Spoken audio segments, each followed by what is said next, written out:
Finance Minister Nirmala Sitharaman promised a budget like never before. And the good news is she seems to have pulled it off. This was a budget that had to make up for the last few years, and especially the last year of pandemic hit contraction or pandemic hit growth. The advice was spend, spend, spend, don't tax, push growth, borrow if you must. And the finance minister seems to have gone by the advice.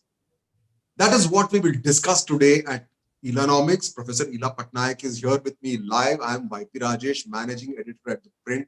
Without further ado, we'll go straight into the discussion with just one caveat. The finance minister has given a big push for growth for India. You need to give a big push for growth of digital media and specifically the print. Because when we bring you such insightful debates and analysis, you need to make sure that we are able to go on doing it and pay for it and not just watch it free, because you're paying for cable TV, you're paying for newspapers. So why not pay for digital media, which brings you much more insights in real time than any other platform, and especially when they are young digital companies. So go to theprint.in/subscribe. The link will be there after we finish this live conversation. And please take a subscription if you have not. Hi, Ila. You share what I said about this budget being a big push for growth. You share that analysis? Yeah. I think it was a very challenging time to present a budget, but there are four things that I really like about the budget. And the first of them is what you have mentioned, and that is the big push for growth. It could have been very easy to do handouts at this time. There are farmer protests, people have lost jobs. It could have been easy to say that we will tax or borrow and dole money out, instead of saying that we will give a push to infrastructure. Now, a push to infrastructure with public spending, with a development finance institution that we have been expecting, which solves the maturity mismatch problem of banks, and a push to infrastructure, which includes public transport. So I think these are steps in the right direction, because uh, they do they do bring back the question of how are you going to get growth in jobs, and the answer seems to be through pushing more investment. And that's something that was required. So that's the first thing about the budget that I think is in the correct direction. There was a lot of higher spending the finance minister has gone for. She started off, she talked about this budget being something which stands on 6 pillars. And the first one was, health. And the big focus on health was expected. Were you happy with that, Ila, on what she announced on the big focus on health? Yeah, I think what I liked in this health spending was, of course, we were all expecting that there would be a big focus, and that there would be things like vaccines which would get more money. But I think there's also this focus on things like air pollution, sanitation, clean water. Now, these are public goods, and actually they are a very big input into the health outcomes of the population. Most of the times, governments focus on merely providing money either to hospitals or to people, and they leave out the public goods. These public goods are, something that usually politicians don't get a lot of credit for. For air pollution going down, let's say it does go down with the help of the additional money allocated to air pollution. Let's say it does go down, the credit will go to the local government, will go in Delhi, let's say to the Kejriwal government, and it's not usually something that politicians like to spend on. So the emphasis on public goods in health was very welcome, and that was a departure from the usual, just increasing health expenditure. I think health expenditure, health infrastructure had to be a priority this year, and I was glad to see that it wasn't just on putting money in hospitals, but on these public goods as well. The next, pillar, if you want to discuss the next one, which was about financial capital and the spend on infrastructure. This was something everybody was pushing for, Ila, and the focus on roads, the focus on railways, power. Uh, what more could you have asked for here? So this is excellent because this is a growth oriented infrastructure push budget. But the question really now that everybody is going to ask, so after the euphoria in the markets has gone down, the question that everybody asks will be how will the implementation get done? See, a lot of the resources are going to come from the asset monetization plan, from disinvestment, from no, in fact, privatization. I was very glad to see her use the words privatization very clearly after a very long time. I mean, we saw that in NDA 1, and after that, it had been like it went away, and now that has come back on the table. So, the question that people will ask about the infrastructure push is the implementation. And I hope that goes well, because when the government puts its mind to it, then it can deliver. Yeah, I mean, it delivered an HEI. If you remember NDA 1, before that, there was no NHEI. So a specific body was created to build roads, which was very successful. And we have much better roads now. So I'm very, very happy with the emphasis on infrastructure and growth. But I would very much look in the coming months at how it gets implemented and how well it goes. In fact, that has been one of the catches, with a lot of other experts also saying it's the announcements are all very, very well intentioned. Now it's about implementation, it's about execution, which is very, very critical. Whether it is infrastructure, whether it is something like a bad bank, a development financial institution, uh, even asset reconstruction. So implementation, will come back to that, Ila. Uh, the fiscal deficit numbers, I think Bloomberg put those numbers out.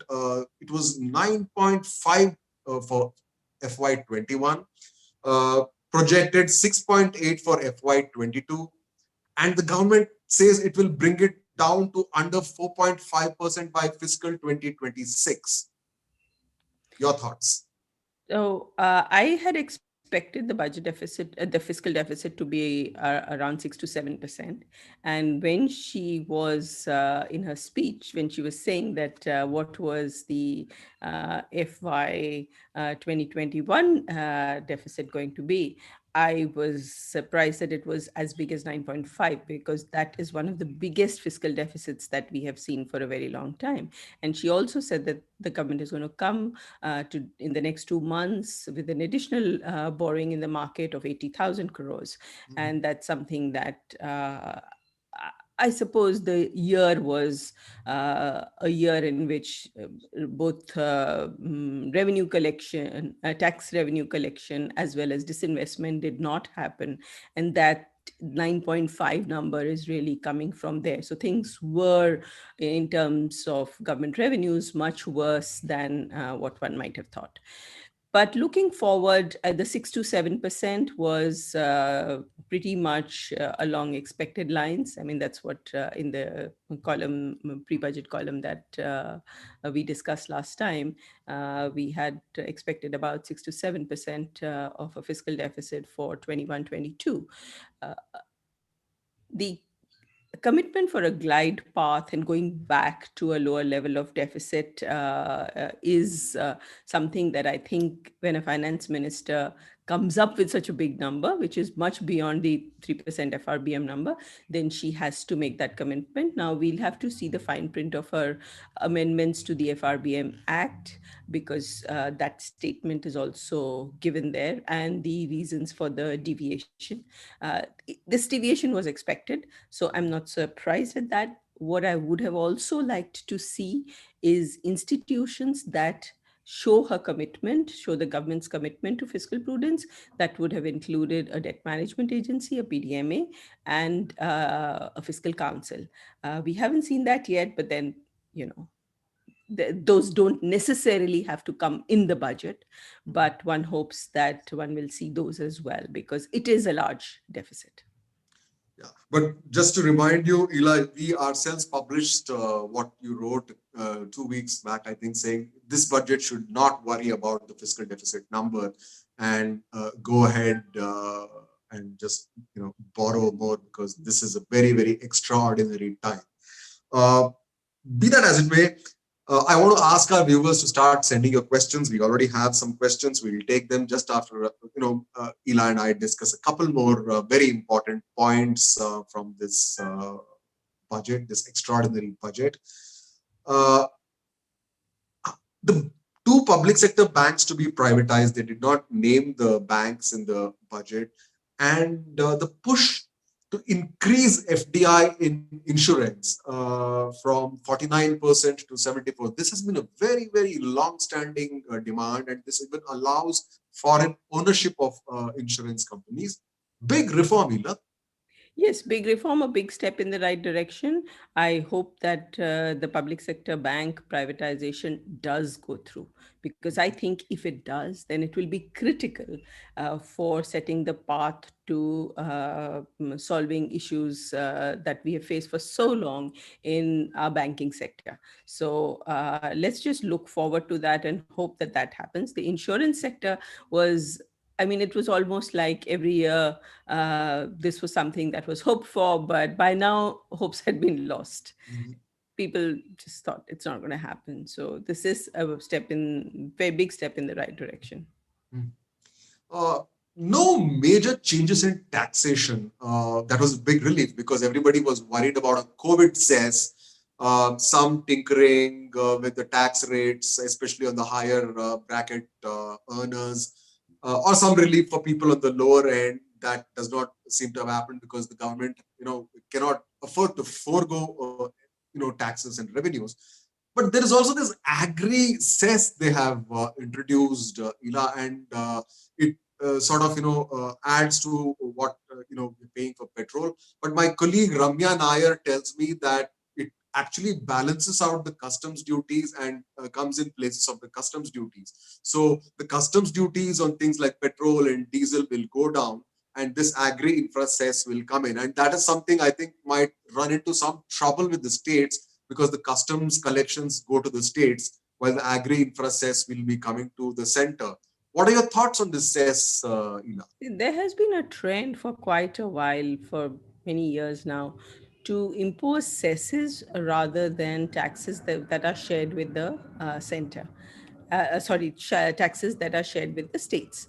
And, given that we have a finance commission that is going into how to do the center state tax division, and the government is accepting it, my sense is that all cesses should be avoided by the central government, that it should not raise revenues that don't go to states, because after all, the money is being, the production, the consumption, everything is happening in states. We are a union of states. So it's not as if the central government has a right to anything other than what is produced in the states and what is to be shared by states. So any cesses, I mean, whether it's this time, it's, I'm so glad we don't have a COVID cess and many more cesses. And that was, I think, quite a relief, because people were worried that there may be higher taxes or higher cesses because of the situation. But I think that it was sensible that that wasn't done. But, if this cess really means a reallocation of resources away from those shared with the states to those not shared with the states. So I'm taking your word for it, because I haven't really read through, we haven't had time to read through the fine print of the budget documents. But if that is the case, then that's a move against states, and at this time, even states are suffering from lack of revenue. So not a very good thing if that is indeed what has been done. And we don't even know if this cess is a time limited cess or if it's an open ended cess because every time a cess is imposed, we've never seen a cess being taken away, have we? Yeah, they just stay there because obviously the central government is getting more money in assess compared to any other tax. It's getting the entire share, so they don't go away. Uh, what about all these protectionist measures that have been imposed in the name of Atmanirbhar? Because that sort of, makes us less competitive, Ila. That has been something we've been warning against. Yeah, so I'm not surprised that they're there, because a lot of the both the talk of Atmanirbhar Bharat as well as some of the pressure that has been coming from industry has been to impose higher protectionist duties. Now, whenever you impose duties, there is always a trade-off. So think of import duties on what I think solar inverters, if I heard that correctly in her speech, then the duty means that they become more expensive for consumers. So if it is about if it increases the cost of energy production, if it makes it costly for consumers, but industry would want it. So every single time there is an increase on any custom duty, whether in this case it is more on Chinese products, imports from China, which is what most of the world seems to be worried about. But you do hurt consumers for at the moment. But there is this argument for protection, which has been around in our country for a very long time, that for our manufacturing sector to grow, we need to protect it behind tariff walls, and if we don't, then we lose jobs because employment doesn't happen. So eventually, it is people who suffer. So, I mean, I am not surprised. I'm not in favor of hiding behind a protectionist walls and at the risk of making your own country uncompetitive, because we've seen that happen in India in the 60s and the 70s. But I'm not surprised at these moves. I think they were pretty much on the cards, both in terms of the discussion of Atmanirbhar Bharat and some of what we've been seeing earlier years. Ila, we have a lot of viewers who are sending in questions, and I think we should start taking questions from. I should warn them, YP, that I have not been able to even download the documents yet. So if you're going to ask me questions on specifics on the budget, we should maybe have a session later in the week after one has had We'll do time. that. We'll do that. We'll try our best to satisfy all our viewers and questioners from what we know, because it's just been just an hour uh, you know since the finance minister finished her budget speech. And I also promise that we will not disappoint any of our viewers in terms we'll take your question, however long it might take. Today is a very special day, the biggest day in the financial calendar of the year. So we will take all your questions. The first one is from Tarosh, a very regular viewer of Ilanomics. Thank you, Tarosh. Welcome back. Do you think RBI will keep high interest rates over the next 4 years due to high fiscal deficit? But the interest rate is not high. It is at 4%. The repo rate is at 4%. So when your inflation rate is 4.5, then the real interest rate is actually negative. So is this? I don't think this qualifies for a minus 0.5%. If and a very rough calculation is a negative, almost near zero real interest rate. So I don't think that this is high. But of course, the target is up for review, and if the target is changed, RBI can think that they can cut rates further. Of course, the negative interest rate would go down if the inflation rate goes up. The real interest rate would go down if they cut rates further and inflation goes up. So I'm not sure what you're thinking of when you say that the real interest rate is high at zero. And we have a policy meeting later this Yeah. week, Yeah. so we will know. But you know, my guess, and it's a wild guess, is there will be a continued pause. You want to take a guess? Yeah, I think they'll at the moment continue to keep it where it is, unchanged. Yeah. Next one is from Ankit Gupta. Ankit has sent this question to us on YouTube. Thank you, Ankit.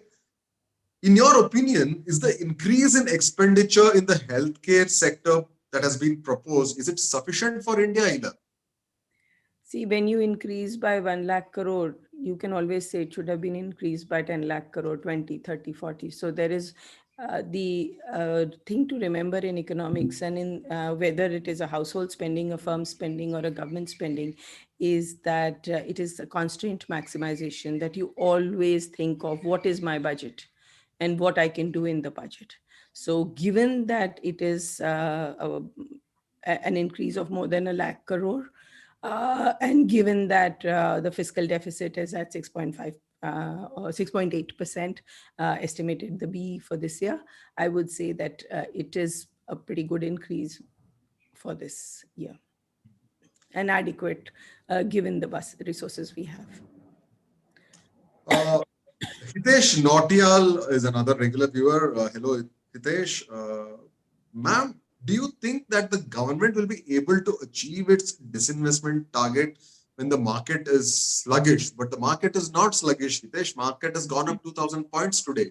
And I'm sure with these measures, the market will go up even further. But you want to take that question, Ila? No, I agree with you, YP. This is not a sluggish market. In fact, many people have been saying that when the economy is not doing so well, when the economy is contracting, the market has gone up, and people are saying it is beyond fundamentals. And many people are suggesting that the government should do disinvestment faster now than earlier because it is going to be able to raise a lot of money. But I think that it's not just about disinvestment. So, think about mm, the LIC IPO that has been announced. I mean, you come to the market, you raise some money. Uh, what it does is more than the money that you raise. So don't worry so much about the amount of money. What you achieve is the institution, the public sector institution that gets money actually starts performing better. I mean, that's what research show in on this subject has shown, that when they come under greater public scrutiny, when they have larger public shareholding, they actually start doing better. Also, those that get privatized, which means completely go out of the public sector into private hands, the resource allocation in the economy improves because the same land, labor, and capital starts getting used more effectively. So I would just say that whenever it is a question of disinvestment and privatization, the focus should not be on the amount of money. After all, it's going from the public to the public of India to the public of India. So it is a transfer. It's not as if there's money, coming from anywhere and going anywhere outside the country. So this should mainly be viewed as a better resource allocation. That's what I would urge you to do. And also that deadline the finance minister announced, Ila, that all disinvestment that has been announced so far has to be completed in FY22, that is next year. So that's a very crucial, hard deadline they have announced.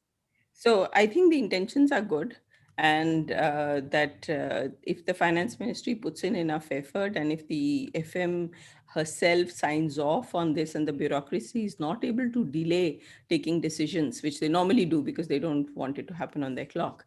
And if she's made a commitment like this, then I really look forward to seeing this happen. Pranav Sandhuja, what would be the impact of increasing cesses on fuel? Won't it impact government's inflation targets? But I think we just discussed that the pump price, what you pay at the pump, will not change because it just adjusts customs duties and the cess. You want to add anything to that, Ila? Nope, that's the information from Remya. So. Tanveer Panjwani is asking us, the infrastructure spend in West Bengal, Tamil Nadu, and Kerala, isn't that a political move aimed at assembly elections in these states? And it sounded like that when they talked about all these big projects in these three states. Yeah, so I suppose there are state elections, and whenever there are state elections, then those states get money. We've seen this movie before. It always happens. We've also seen how trains go when to the states from which there are railway ministers. I mean, politics, economics is politics. It's not devoid of politics. So I'm, not surprising. If not projects, at least the announcements will go to these states. How they are implemented on the ground is what the state will witness over the next 5 years. And we also know so many promises never get kept. So as they say, the proof of the pudding will be in the eating. So let's wait for these projects to be implemented, Tanveer. Anshuman Mohanty asks, Ila, the finance minister plainly mentioned asset disinvestment, but didn't specifically outline what assets are going to be disinvested? So she did actually. She talked about, well, she didn't talk about land. She she gave some details of the asset monetization scheme. Okay. For asset disinvestment, I think things like land that are owned by PSUs has been on the table for the last 2-3 years. It has been discussed. And from my knowledge, not of this budget, but from previous discussion of this, what is aimed is that suppose the railways has some extra land, then the railways can sell off that land and use the money to reduce its losses or to do its own spending.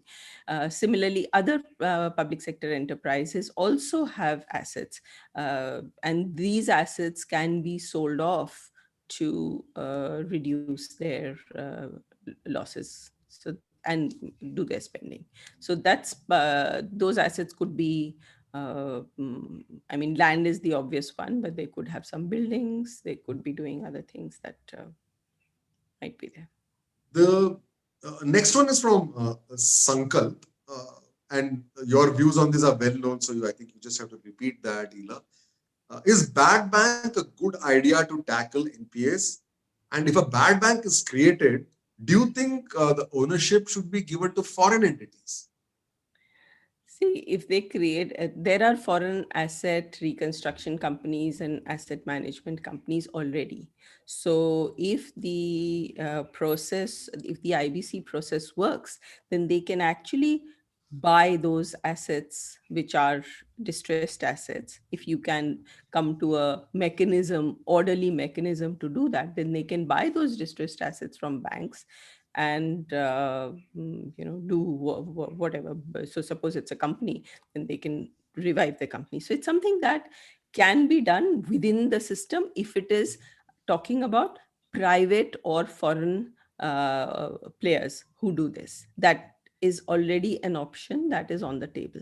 Now, when you talk about a bad bank set up by the government, that the government is basically going to create an institution which will buy up all the bad assets of public sector banks. Because if in the present bankruptcy mechanism, these public sector banks try to sell these assets in the market, then they are barely getting any value or they're not able to sell it. So then the question that comes up is, at what value is that government owned bad bank going to buy these assets? At 100%?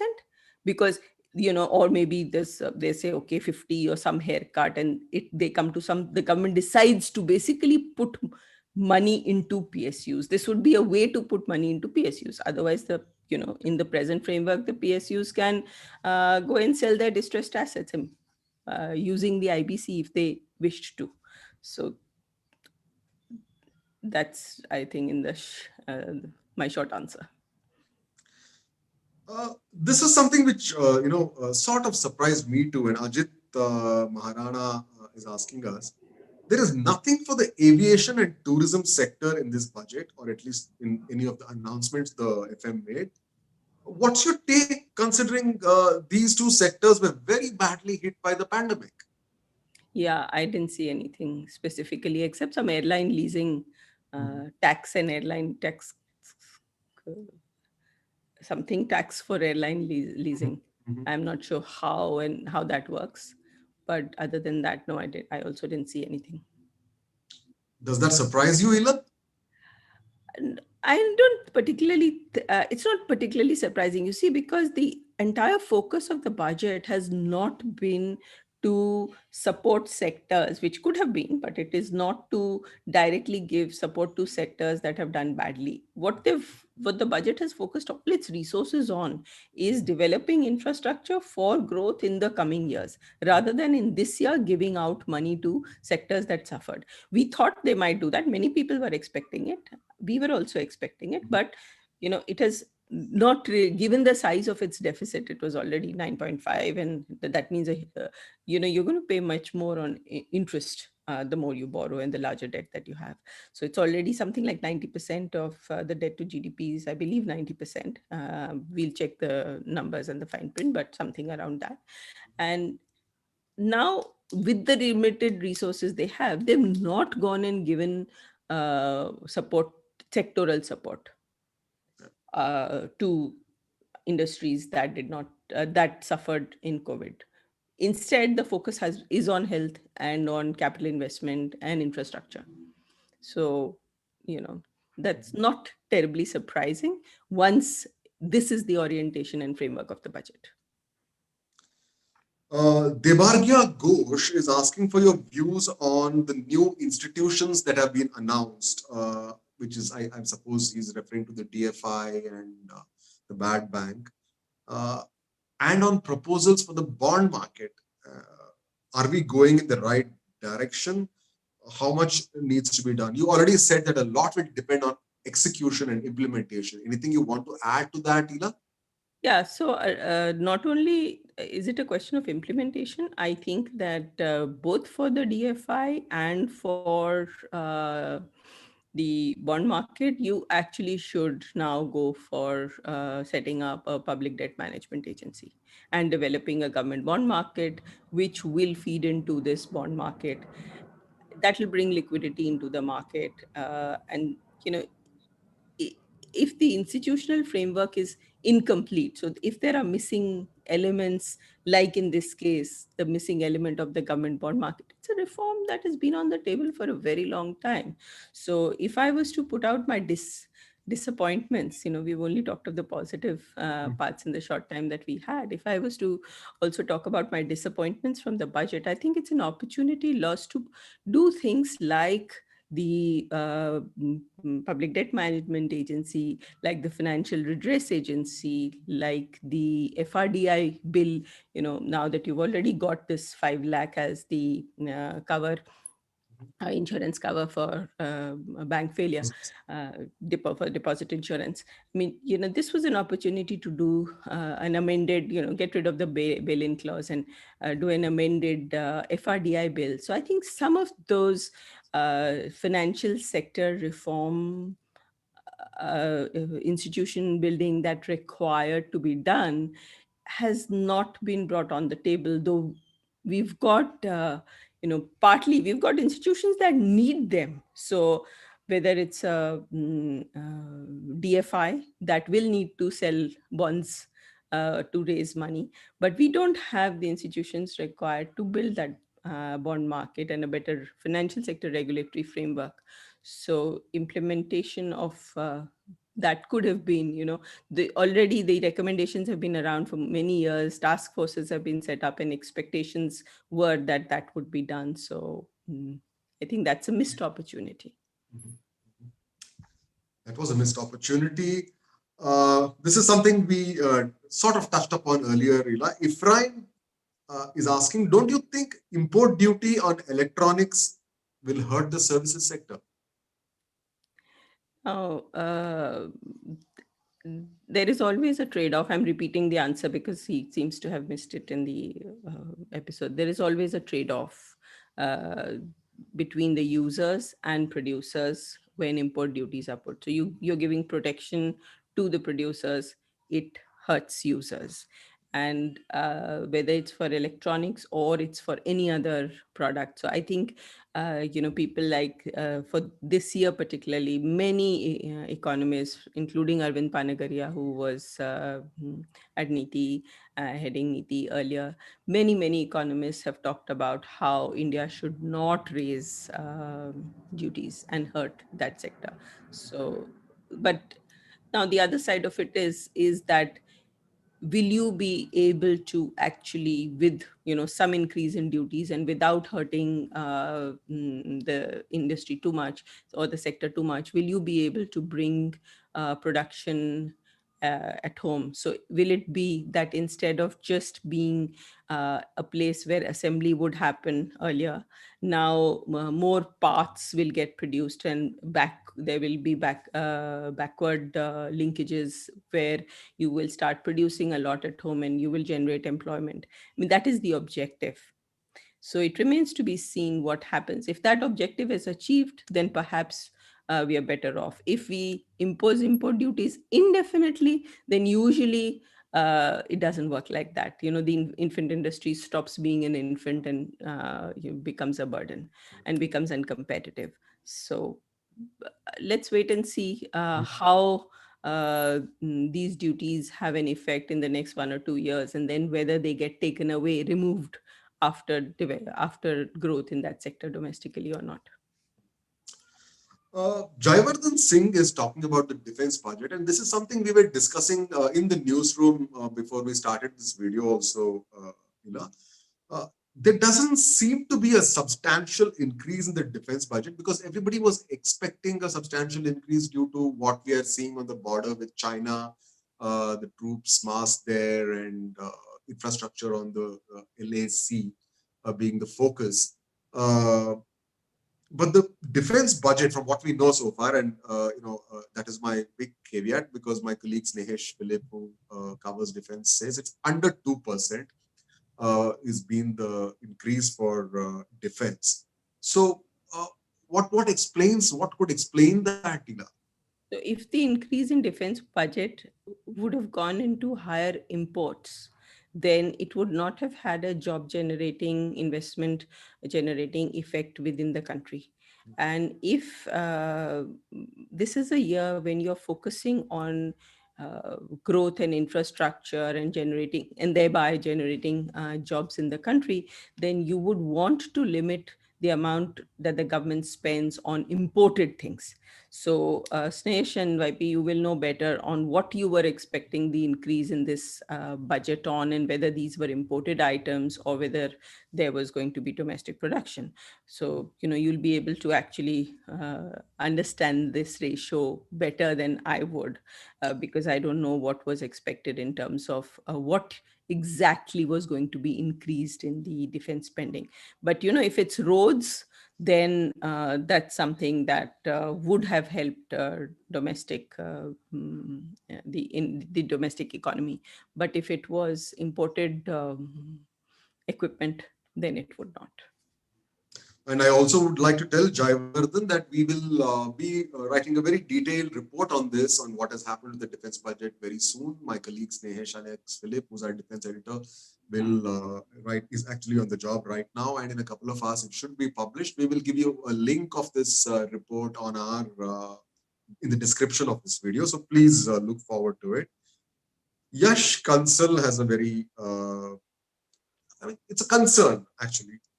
The government is increasing spending on infrastructure without reducing regulatory cholesterol. I like that term, regulatory cholesterol. The case in point being what is happening with the Bombay airport or the Mumbai airport. Uh, what can you do to reduce bureaucracy and the regulatory cholesterol that is there in the system? I think a lot of discretion that is there in the system needs to go away when the regulation through principles rather than rules is something that one needs to move towards. But I'm not sure that that's something you can either announce in the budget, or that's something that the finance minister has much control over. That is the larger functioning of the government, and a very deep seated problem that we have in India. So, I mean, if I am to talk about how the budget has, or the finance minister and her budget, then I would say that her limited role could have been to increase spending, whereas the rest of the government now has to chip in and figure out how to remove this excessive regulation. Unclog the system, so to speak. Uh, Priyesh Mishra has this question about the scrapping policy for vehicles Nirmala Sitaraman announced. He says, shouldn't the scrapping be based on the pollution or the emission of a particular vehicle rather than its age? There are thousands of families who rarely use their vehicles. So, what is the use of a pollution certificate? Because you may not use a vehicle for say 10 years and your vehicle may be used for 10 years, and then but by 20 years you have to get rid of it even if it is not polluting.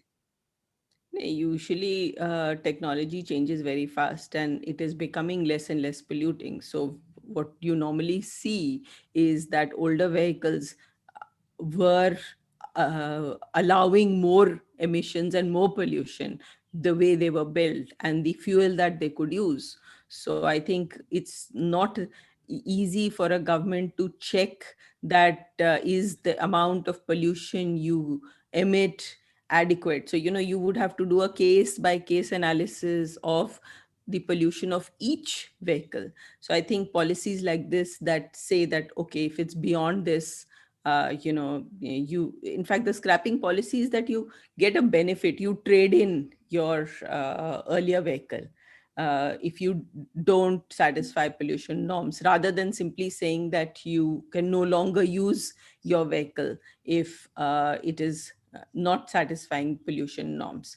So, I mean, these are policies that are easier to implement when it's on a basis of how old the vehicle is, rather than looking at, I mean, after all, during the years when you are running the vehicle, you would have to get your pollution checks done as well. So, it's more to incentivize people to replace old vehicles because they are usually more polluting than newer ones because of the technology that has been put into those cars. This one, next one is from Nagalla Prithvi. Nagalla Prithvi wants to know, this is about FCI being stopped from borrowing. You know? So will it finally be added in the fiscal deficit? Because that has been this off-book borrowings, off-budget borrowings is something we've been talking about. Yeah, that's what she Uh, said. yeah. She said that she was discontinuing the NSSF loan to FCI because it was being used to pay the food subsidy, and there was a clear objection. I think the CAG also referred to this. CAG report referred to this, that when it is a direct government expenditure, so subsidy is government expenditure, then this should not be the borrowing that is done for that should not be off budget. And now she's saying that she will discontinue that policy. So it's a step towards greater transparency in borrowing, something that we were hoping would happen, because this year the acceptability of markets and critics for higher government borrowing is actually much higher. So, this is something that seems to be in the right direction. Prithvi also has a second part to his question, but that is something we already addressed. He's saying, how serious is the government this time about disinvestment? From what we can make out, it seems very serious. It's given a deadline of FY22 for all the disinvestment projects that have been announced so far. Now, the proof of the pudding, like we said earlier, is the eating, and can the bureaucracy manage this and execute this? I think Uh, I would agree and with you, YP, and I would also like to add that this is the first time that she's talking of privatizing all the non-strategic. So they've called four sectors as strategic. So nuclear and the other sectors.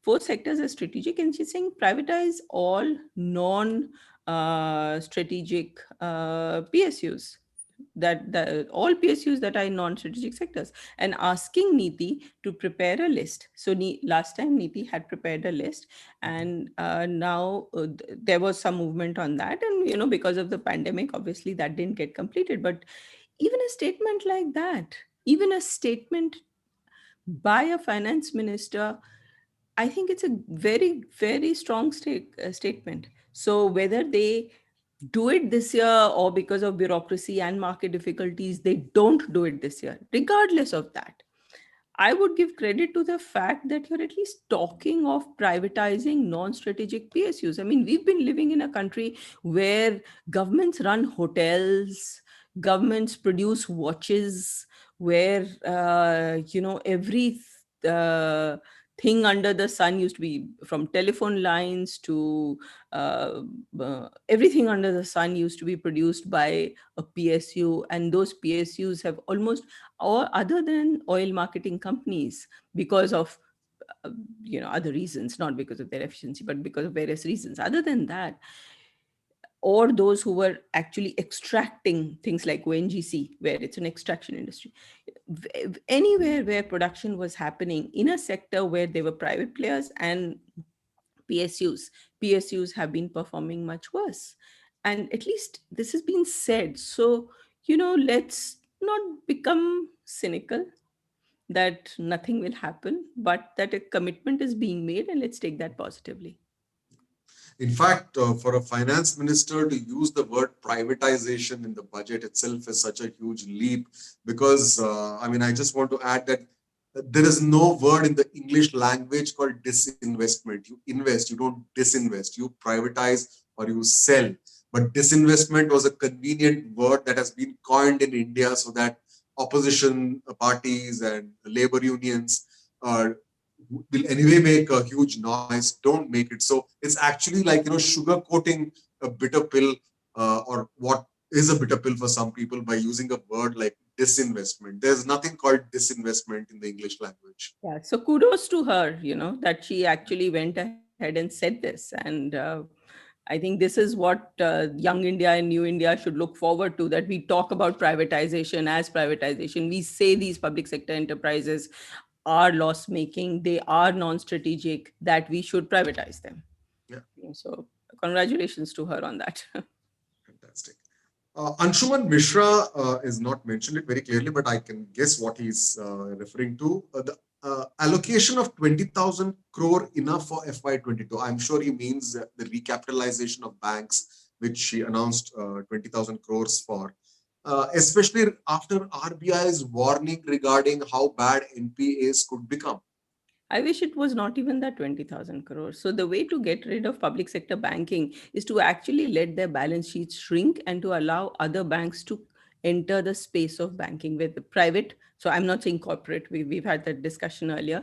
It's not the corporate, but it is private banks, and they should be allowed in, and we should not keep recapitalizing these public sector banks. I mean, it's just we're giving money for making losses, and losses for many times loans badly given, loans given under political influence, loans given to people who have walked away. Punjab National Bank was recapitalized after the Nirav Modi scam, where the bank officials had not got the core banking system to work with the SWIFT system. And we say, okay, never mind, we're not penalizing you for it, we're going to pay you more money for it. So I think 20,000 crores is too much. And we have argued about the need for not recapitalizing banks and instead privatize them, sell them, hand them over to people who can make them work instead of just pushing or putting bad money or good money after bad. I stand corrected. Last two questions, Zila. We've been at it for a while now, and we have Ajay Sharma and Mihir Godasara having asking us questions. I'll take Ajay Sharma's question first. Can we cut agriculture subsidies and tax agriculture income in the present scenario? No. And you want me to elaborate, YP? I No. thought everybody knows. No, we can't. Not in the present scenario. In the present scenario. Very, very. It's a hot potato. Very hot potato. Mihir Godasara, is disinvestment of LIC a right step? Because LIC is considered a public sector undertaking that gives the golden egg to the government, and you are going to kill the goose who gives the golden egg. What is the government doing in the business of life insurance? If we are talking about privatizing non strategic sectors, then life insurance is a sector that can be run by private enterprise, domestic, foreign, private enterprise. And it is, even government keeping control over it. I mean, now they're just talking about an IPO where they will sell some shares after doing an IPO. But I would say over the next 10 years, go privatize it. You regulate it after that, the way insurance regulators regulate in banks, insurance companies. You have many more insurance companies, but go ahead, go all the way out. So you're at the moment just announcing a IPO, which is the first step towards this.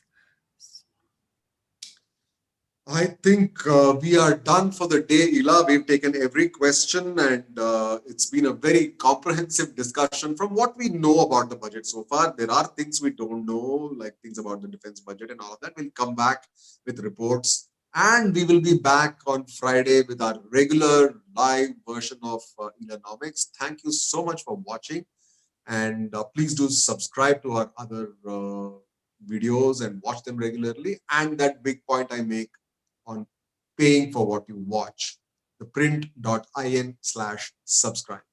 Thank you very much.